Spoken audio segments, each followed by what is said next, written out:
성경 말씀 신약 성경 요한계시록 3장 7절에서 13절까지 말씀입니다. 요한계시록 3장 7절에서 13절까지 오늘은 한 절씩 교독하여 읽도록 하겠습니다. 빌라델비아 교회의 사자에게 편지하라. 거룩하고 진실하사 다윗의 열쇠를 가지신 이 곧 열면 닫을 사람이 없고 닫으면 열 사람이 없는 그가 이르시되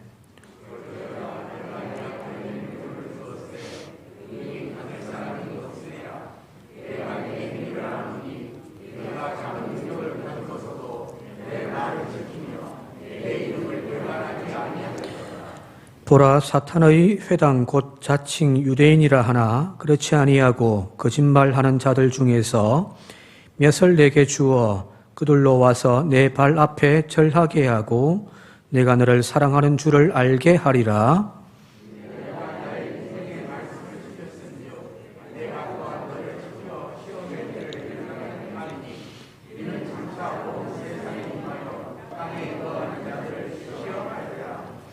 내가 속히 오리니 네가 가진 것을 굳게 잡아 아무도 내 면류관을 빼앗지 못하게 하라.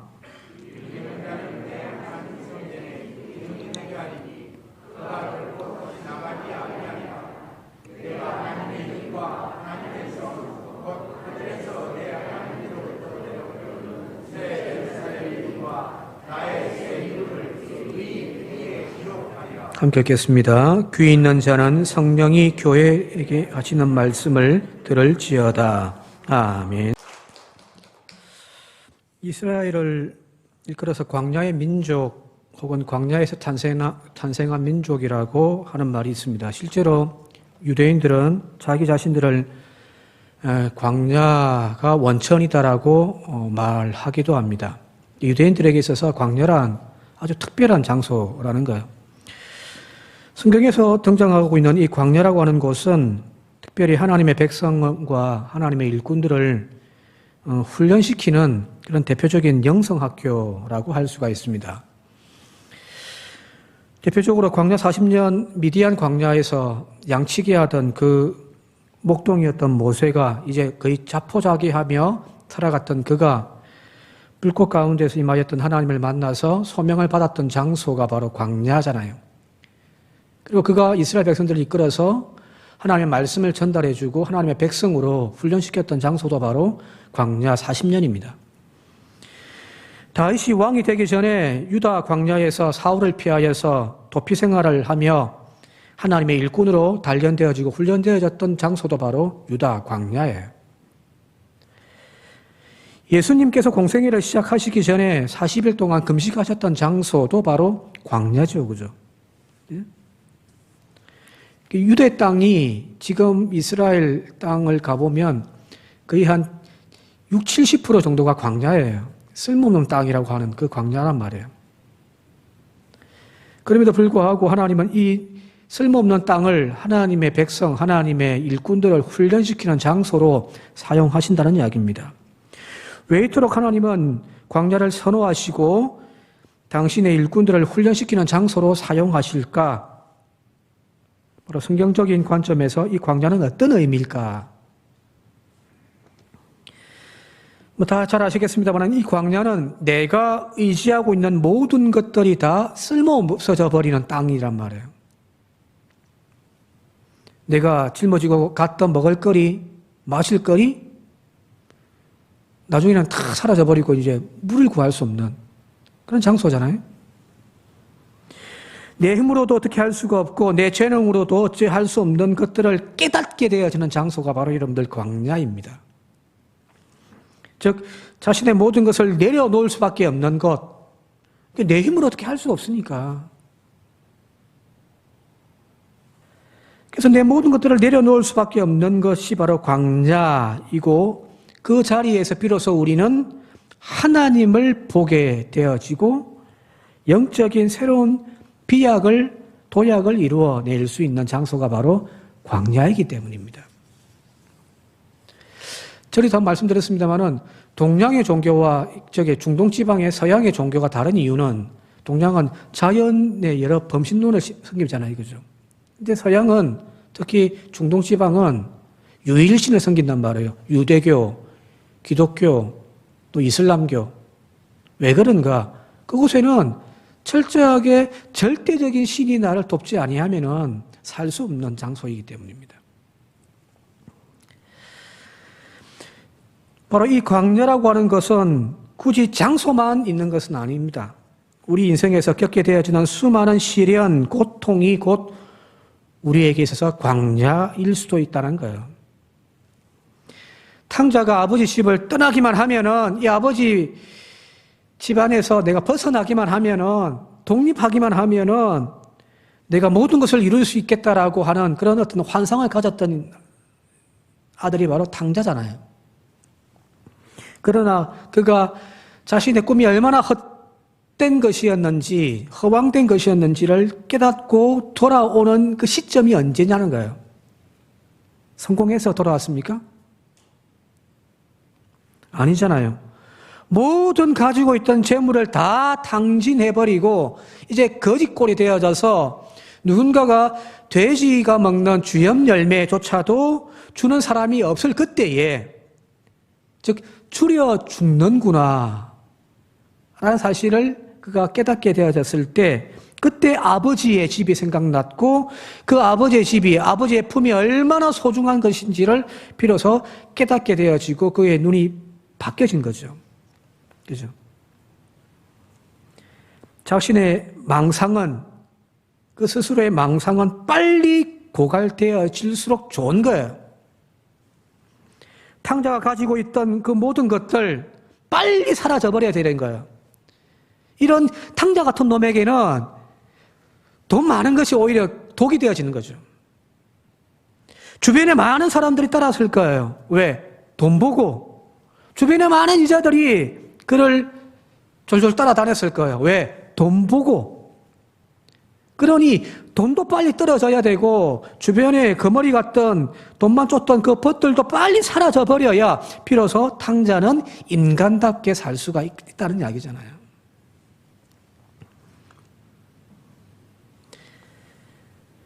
우리가 이것을 명심했으면 좋겠습니다. 내가 피워질 때, 내 고집 꺾여질 때에 비로소 하나님의 능력이 우리 안에서 샘솟듯 솟아오를 때란 사실을 오늘도 저와 여러분들이 깨닫는 은혜가 있기를 바랍니다. 오늘 읽은 성경 본문에 그동안 우리가 이제 주일 오후 예배 때, 밤 예배 때 요한계시를 쭉 하다가 지금 탁 멈춰버려가지고 못하고 있었는데, 오늘 여기 빌라델비아 교회를 향하여서 주님께서 하시는 말씀이 있습니다. 칭찬이에요. 8절인데 8절 이하 영상 통해서 다시 한번 읽어보도록 할게요. 8절 이하입니다. 시작. 내가 내 행위를 아노니 네가 작은 능력을 가지고도 내 말을 지키며 내 이름을 배반하지 아니하였도다. 지금 빌라델비아 교회를 향하여서 주님께서 뭐라고 말씀하시냐면은 너는 참 작은 능력을 가지고 있음에도 불구하고 내 이름을 배반하지 않고 내 말씀을 지켰다라는 거잖아요. 그죠? 참 주님 보실 때에 위대한 거죠. 자, 그런데 문제는 여기서 작다라고 하는 것이 어느 정도 기준일까라는 거예요. 얼만큼을 가져야 작은 거예요? 어떤 분은 100만 원짜리 선물을 탁 주면서도 아이고 비천하고 작은 것 줘서 죄송합니다 하면서 부끄러워하시는 사람도 있어요. 그죠? 100만 원짜리 선물인데도 불구하고 작다고 이야기하는 사람이 있단 말이에요. 어떤 분은 5천 원짜리 밥을 사고도 막 생색내는 사람도 있잖아요. 그죠?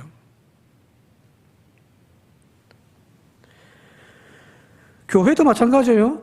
교인 수가 한 200~300명 정도 되면은 우리 기장교단에서는 큰 교회라고 우리는 이야기를 한단 말이에요. 근데 어떤 교단에서는 200~300명 정도 모이는 교회는 작은 교회라고도 이야기를 합니다.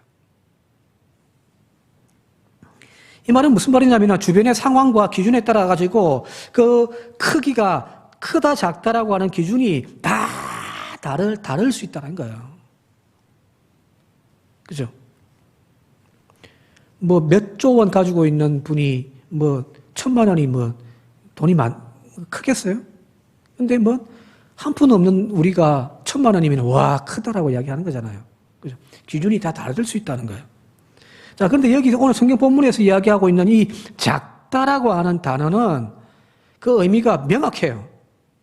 기준이 어떤 딱 잣대가 이랬다 저랬다 하는 것이 아니라 명확한데 그것을 알 수 있는 것이 뭐냐면은 헬라 원문을 보면 알 수가 있습니다.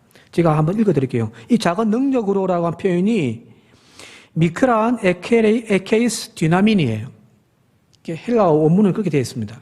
여기서 이제 작다라고 하는 단어가 바로 여기 미크란인데 이게 영어로 마이크로라는 뜻이에요.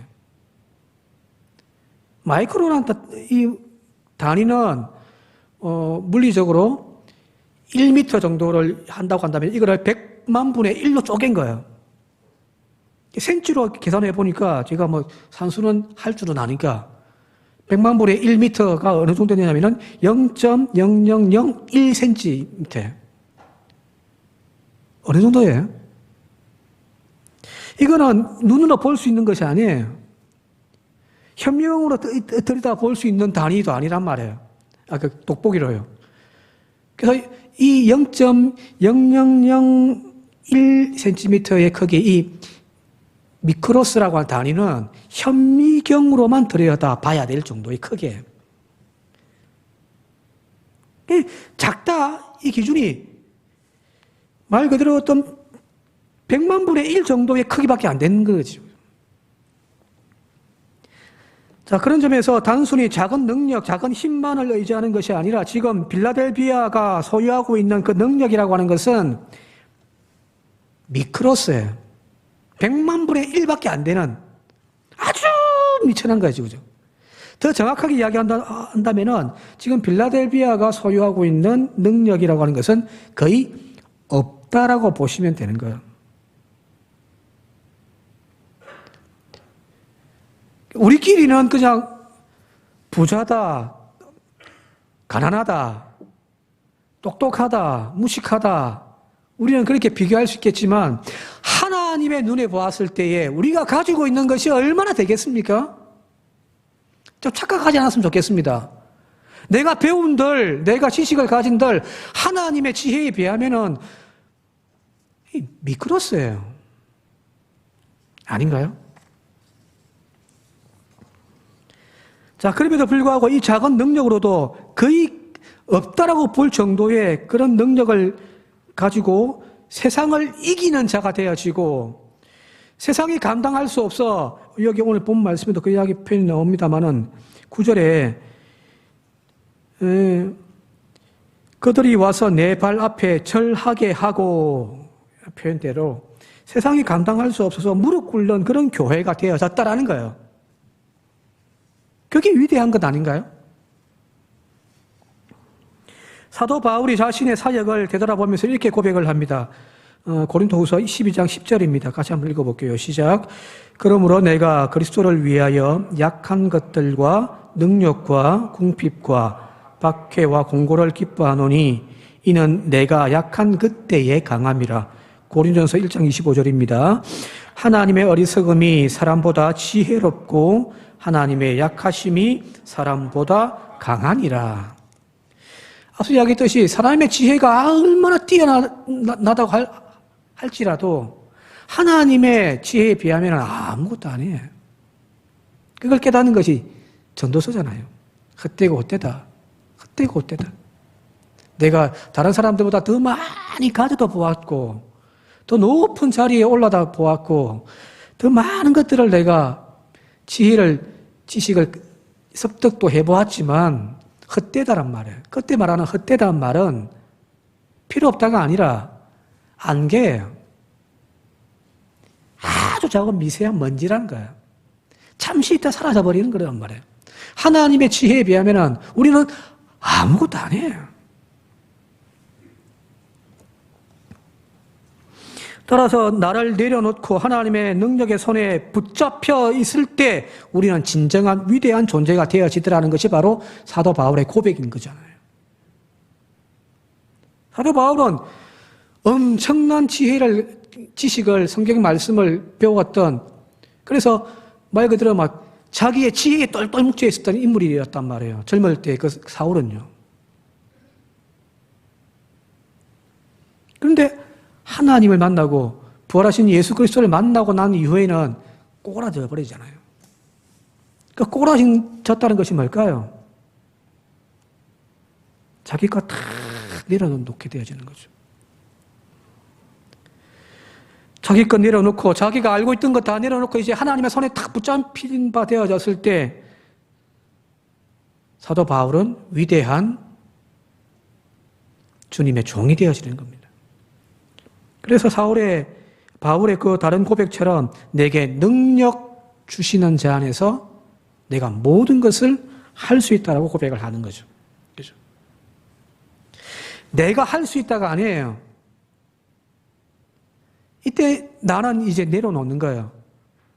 그리고 내게 능력 주시는 자 안에서 내게 능력 주시는 하나님의 나를 붙잡아 주실 때 나는 모든 것을 할 수 있다라고 하는 신앙 고백이거든요. 자, 여기서 우리가 이제 깨달아야 할 사실 하나가 있습니다. 내가 무엇인가 해보려고 할 때에 우리는 내가 가진 능력만큼 열매 맺습니다. 그죠? 성경의 대표적인 예가 그거잖아요. 달란트 비유에서 5달란트를 맡은 자는 몇 달란트 남기죠? 이익을 5달란트 남기죠. 그죠? 그래서 10달란트를 주인에게 가지고 옵니다. 자, 2달란트 맡긴 종은 몇 달란트 이익을 남기죠? 2달란트를 이익을 남기죠. 그죠? 그래서 4달란트를 주인에게 가져다 주죠. 무슨 말일까요? 자기의 능력만큼 남긴단 말이에요. 그러니까 아마 최선을 다했을 거예요. 그죠? 게을렀으면 남긴 것이 없단 말이에요. 1달란트인데 남긴 것이 없는 건 게을름이죠. 그런데 자신의 최대한 능력을 발휘해서 지혜를 발휘해서 남길 수 있는 것 5달란트예요. 2달란트는 2달란트를 남기는 거예요. 즉 자신의 능력만큼 남기는 것이 오늘 우리들의 인생이잖아요. 내 능력에 어떤 운과 여러 가지 좀 도움의 손길이 좀 더하여서 더 좋은 결과를 얻기도 하겠지만 중요한 것은 언제나 내 능력치를 크게 벗어나지를 않습니다. 자, 그러나 나의 능력을 내려놓고 하나님의 능력을, 하늘의 능력을 빌리기 시작하면은 그곳에는 어떤 일들이 일어나냐면은 30배, 60배, 100배의 결실을 맺게 되어집니다. 여기서 나면하셔야 되는데. 내 능력 가지고는 2달란트 가지고 2개밖에 못 남기는데 내 능력 내려놓고 하나님의 능력을 내가 붙들린 바 되어질 때에 거기에서 30배, 60배, 100배의 결실을 맺는단 말이에요. 이것이 천국의 복음이고 이것이 하나님의 나라의 능력입니다. 오늘 우리는 내 능력으로 사는 존재들이 아니라 하늘의 능력, 하나님의 능력에 살아가는 존재들이라는 거예요. 위대하신 분들이에요. 대단한 분들이죠. 그죠? 오늘 성경 말씀을 토대로 정말 좋은 일꾼들은 누군가, 참 신실한 사람들은 누군가, 바로 그들은 하나님 나라의 기적과 능력을 경험하면서도 놀라운 일들을 고백하는 사람이기도 하겠지만 그 가장 첫 번째 출발점은 뭐냐면은 적은 능력으로 가진 사람들입니다. 자신의 능력이 작은 사람들이라는 거예요. 자신의 것을 조금이라도 의지하고 내세울 것이 있는 사람들은 끝까지 자기 힘만 붙잡고 의지하며 살려고 하잖아요. 그죠? 반면에 자기에게 의지할 것이 없는 사람들은 하늘만 쳐다볼 수밖에 없단 말이에요. 의지할 것이 없어서, 할 수 있는 것이 없어서 오히려 하나님의 손에 붙들림 바 되어져 30배, 60배, 100배의 놀라운 경험들을 하게 되어지는 것이 바로 하나님 나라의 일꾼들이고 그들이 훈련받는 장소가 바로 광야라는 겁니다. 왜 이렇게 우리의 경험과 능력보다 하나님의 능력이 더 크고 그분의 능력으로도 우리가 충분히 살 수 있는가를 깨닫게 되어지는 것은 마치 10대 아이가 세상에 조금도 뭐 부족함이 없이 모자람 없이 풍요롭게 살 수 있는 비결은 뭐예요? 이제 우리 딸이 이제 중학교 1학년이니까 딸에 비유한다면은 중학교 1학년이 카드도 마음대로 끌고 다니고 지 사고 싶은 거 다 사고 그럴 수 있는 비결이 뭐예요? 부모 잘 만나서 그런 거죠. 다른 거 있습니까? 지가 주식을 투자해서 또 떼돈을 벌겠어요? 뭐 하겠어요? 별 돈 벌 수 있는 능력이 없는 그 아이가 풍요롭게 부족함이 없이 살 수 있는 이유는 바로 그 부모의 재력과 능력 때문인 거야. 그죠? 마찬가지로 하나님의 자녀인 우리가 내 손에 들려져 있는 내 능력과 재능만 가지고 사는 존재라고 우리 스스로 생각해서는 안 되는 거예요. 우리는 하나님의 자녀인 저와 여러분들은 바로 하나님의 무한한 능력으로 살아가는 존재임을 저와 여러분들이 깨닫고 또 그런 삶을 살아가시기를 주님의 이름으로 축원드립니다. 우리 아버지는요, 육신의 아버지는 가난했지만 하늘의 아버지는 부유하시거든요. 문제는 그 놀라운 능력이 오늘 우리의 아집과 교만으로 이게 덮여져 있다는 거잖아요. 그죠? 하나님의 엄청난 능력이 오늘 우리의 아집으로 이렇게 탁 덮여 있는 거예요. 예수님의 비유 중에서, 천국 비유 중에서 천국은 마치 밭에 감추인 보화와 같다라는 말씀이 있잖아요. 그죠? 그죠? 이 비유가 어떤 의미일까?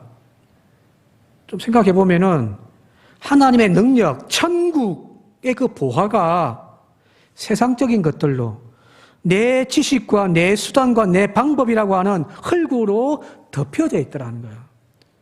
그게 감추어져 있는 거죠. 그죠? 그걸 흙을 걷어내고 천국을 발견하는 사람들이 되시기를 바랍니다. 어쩌면 우리는 언제나 내 경험과 내 지식의 토양 위에 얄팍한 내 그 지식과 내 경험, 세속적인 어떤 내가 가지고 있는 능력들, 그 토양 위에서 우리는 항상 농사를 짓는 거예요. 그리고 거기에서 우리는 농산물들을 수확하는 거죠. 적게 가진 자들은 적게 얻고, 많이 가진 자들은 많이 얻고. 자, 그런데 어느 순간 그 세상 풍파가 휘몰아쳐 와가지고 나의 모든 세상적인 것들, 경험적인 것들, 이성적인 것들, 그 덮고 있던 얄팍한 흙들이 싹 거두어지는 그 순간이 어느 순간 우리에게 온단 말이에요. 그게 오늘 처음 이야기를 한다고 하면은 광야의 시간을 맞이하게 되어진단 말이에요. 그죠? 그 나의 세속적인 어떤 그 흙들이 싹 거두어지는 그 순간 그 속에 감추어져 있던 천국을 우리는 비로소 발견하는 거예요.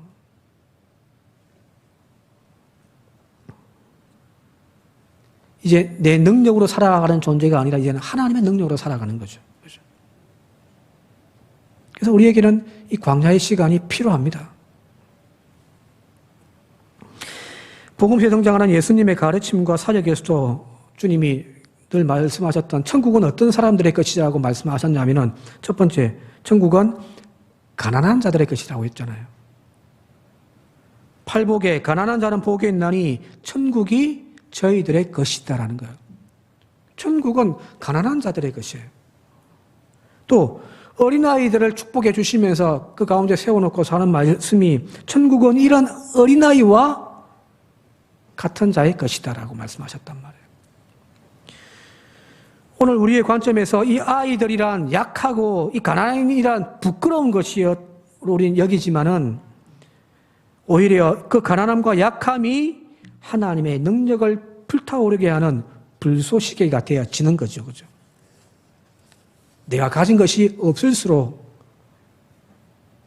내가 덮고 있는 세상적인 그 흙이 얕으면 얕을수록 우리는 천국을 발견할 확률이 높습니다. 저는 몇 번 이야기했습니다만, 기도원 간다든지, 연합 집회가 있어가지고 부흥회를 한 2박 3일 이렇게 하면은 참 은혜를 느껴봤습니다. 남들은 첫날부터 막 찬송하고 기도 막 몸부림치면서 기도하고 막 하는데 저는 한 마지막 날 되어야 이제 불이 이제 싹 붙기 시작하거든. 희한하죠, 그죠? 왜 이렇게 나는 늦게 불이 붙을까? 저는 압니다. 왜 그러냐면은 제 의견, 제 생각, 제 진념, 내가 성경을 바라보고 있는 이런 눈들, 그런 것들이 부흥의 첫째 날부터 쉽게 불을 붙이지 못하도록 방해하는 것들입니다. 그래서 이제 뒤에 앉아가지고 막 관망을 하고 있다가 마지막 때쯤 돼가지고 이제 싹 불이 붙기 시작한단 말이에요. 마치 수분이 잔뜩 묻어 있는 그 나무에 불을 붙이면 쉽게 불이 안 붙잖아요, 그죠? 거름만 나다가 꺼져버리잖아요. 성령의 불도 마찬가지인 것 같습니다. 바짝 말라 있을 때 성령의 불은 오늘 우리들 가운데 붙어지는 겁니다. 우리의 삶 속에서 오병이의 기적이 일어나는 것을 가로막는 것은 어쩌면은 오늘 우리의 배가 너무너무 부르기 때문은 아닐까요? 성경에는 오병이의 기적이 분명히 기록되어 있는데 또 4,000명을 먹였던 기적도 또 연달아 나타나고 있는데 왜 우리에게 나타나지 않을까? 배가 부르기 때문입니다. 머릿속에 너무 많은 세속적인 지식들이 하나님의 능력의 팔을 짧게 만들어버리는 것이 아닐까 싶습니다. 이제는 하나님의 능력에 비하면 우주의 먼지만도 못한 지극히 작은 능력 가지고 있는 우리의 인생이 아니라 우리의 경험과 지혜, 도무지 알 수도 없는 그 하나님의 위대한 능력을 가로막는 우리의 인생이 아니라 이제 좀 걷어내고 하나님으로 채워질 수 있는 하나님의 능력으로 살아가는 저와 여러분들이 되시길 바랍니다. 김민호 씨가 작사 작곡했던 찬송 중에 원하고 바라고 기도합니다라고 한 찬송 아마 다 잘 아실 거예요. 제가 가사 좀 읽어드릴게요. 이 세상을 살아가는 동안에 나의 힘을 의지할 수 없으니 기도하고 낙심하지 말 것은 주께서 참 소망이 되심이라. 하나님의 꿈이 나의 비전이 되고 예수님의 성품이 나의 인격이 되고 성령님의 권능이 나의 능력이 되길 원하고 바라고 기도합니다.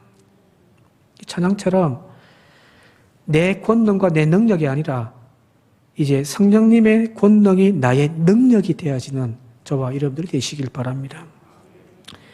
자, 두 번째로 이제 이 빌라델비아가 작은 능력, 없는 능력 가지고 승리자가 되어졌다는 것을 칭찬하셨는데, 자, 그렇다면 이 빌라델비아가 주님께 칭찬받았던 이 작은 능력, 그 작은 능력 때문에 그가 하나님의 칭찬받는 조건이 되어졌는가? 그건 아니잖아요. 그죠? 힘없고, 빽없고, 무능한 것이 무슨 자랑거리겠어요. 그죠? 빌라델비아가 진짜 칭찬받았던 이유는 뭐냐면은 그 뒤에 나오는 말씀을 지켰다라는 겁니다. 우리의 능력 가지고 칭찬받는 것이 아니에요. 말씀 같이 한번 읽어볼게요. 요한계시록 8장, 아까 하반절과 10장 상반절을 같이 한번 읽어보겠습니다. 시작. 내가 내 행위를 아노니 네가 작은 능력을 가지고 써도 내 말을 지키며 내 이름을 배반하지 아니하였도다. 10절. 네가 나의 인내의 말씀을 지켰은즉이에요. 여기에 관점이 뭐냐면은 작은 능력을 가졌느냐 큰 능력을 가졌느냐 너의 능력을 따지는 것이 아니에요. 주님이 칭찬하시는 것은 바로 네가 내 말을 지켰다라는 거예요. 주님께서 진실로 원하시는 사람은 능력이 많고 자기 힘을 의지하는 사람이 아닙니다. 주님은 이미 전지전능하시기 때문입니다. 그 하나님의 능력에 우리의 100만 분의 1미터 그 미크론의 그 능력을 더한들 무슨 의미가 있겠어요? 주님께서는 능력이 출중한 사람을 찾는 것이 아니라 비록 능력이 없다 할지라도 하나님의 말씀에 아멘하는 사람입니다. 능력 달라고 기도할 필요 없습니다. 하나님 말씀에 온전히 순종하는 믿음 달라고 기도하셔야 되는 거예요. 저도 옛날에는 그렇게 기도했거든요. 하나님, 너무 능력이 없으니까 능력 부어달라고 그렇게 기도했는데 그 능력 갖고 뭐 해요? 귀신을 쫓아내고 병든 자를 고쳐내고 나중에는 그 능력 가지고 자기가 교만해져가지고 하나님의 영광을 가리는 그런 일들이 숱하게 많잖아요. 능력이 필요한 것이 아니라 오늘 우리에게 필요한 것은 말씀에 온전하게 아멘할 줄 아는 그런 믿음입니다. 이러한 빌라델비아 교회의 칭찬과 장점, 완전 이제 대척점을 이루는 교회가 바로 이 뒤에 나와 있는 이제 라오디게아 교회입니다. 이 라오디게아 교회에 대해서 주님이 이렇게 말씀하십니다. 3장 17절 말씀 같이 한번 읽어볼게요. 3장 17절 시작.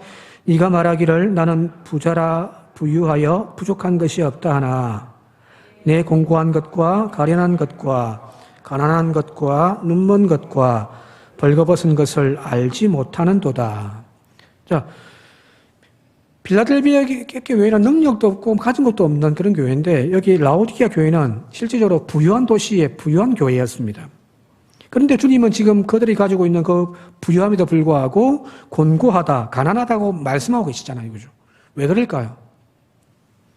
자신의 부유함에 빠져가지고 하나님의 도우심에 갈급하지 못했기 때문입니다.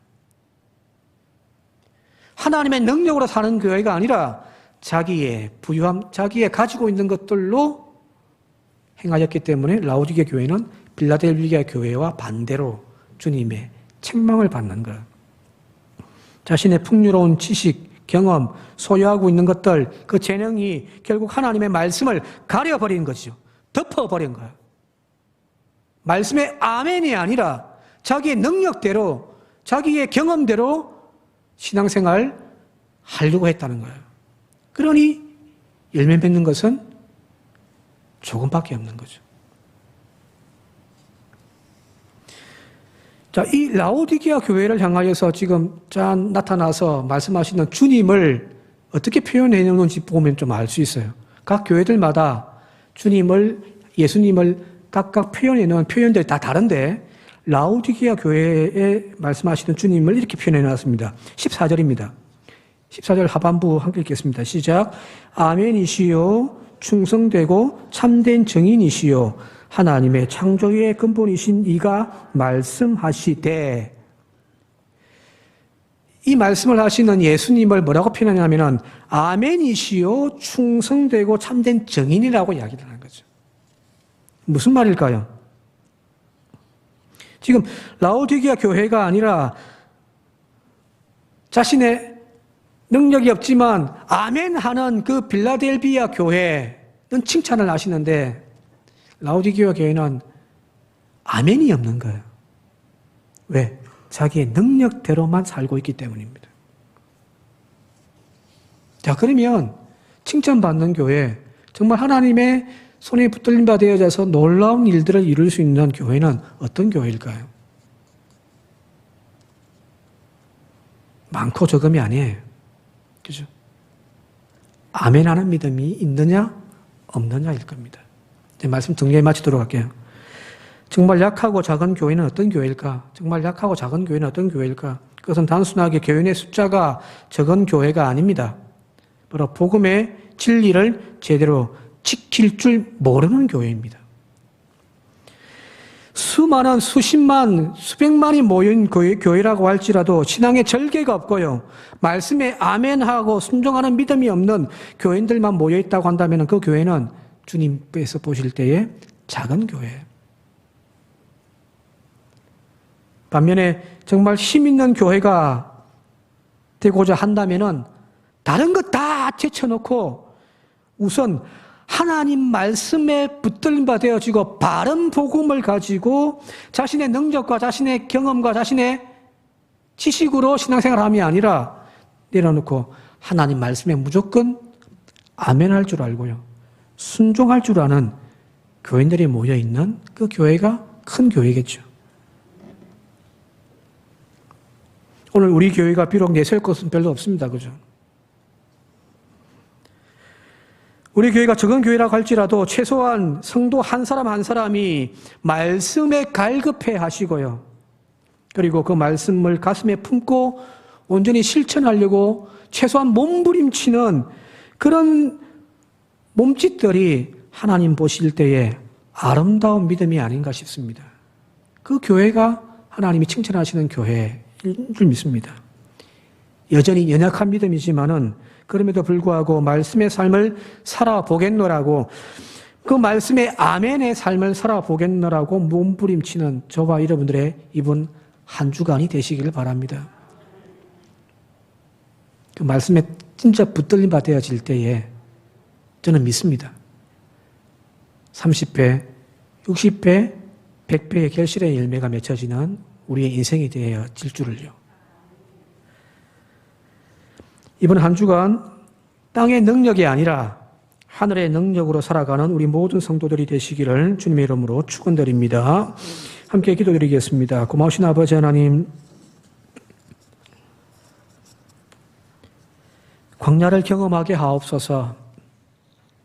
특별히 사순절을 보내며 지금까지 내가 걸어왔던, 내가 붙잡고 왔던 내 자랑거리들이 십자가 앞에서 내려놓아질 수 있게 하시고, 이제 십자가를 붙잡을 수 있는 그런 은혜의 시간들이 되게 하여 주옵소서.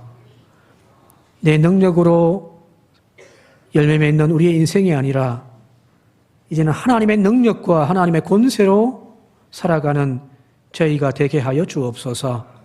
예수님의 이름으로 기도드리옵나이다. 아멘.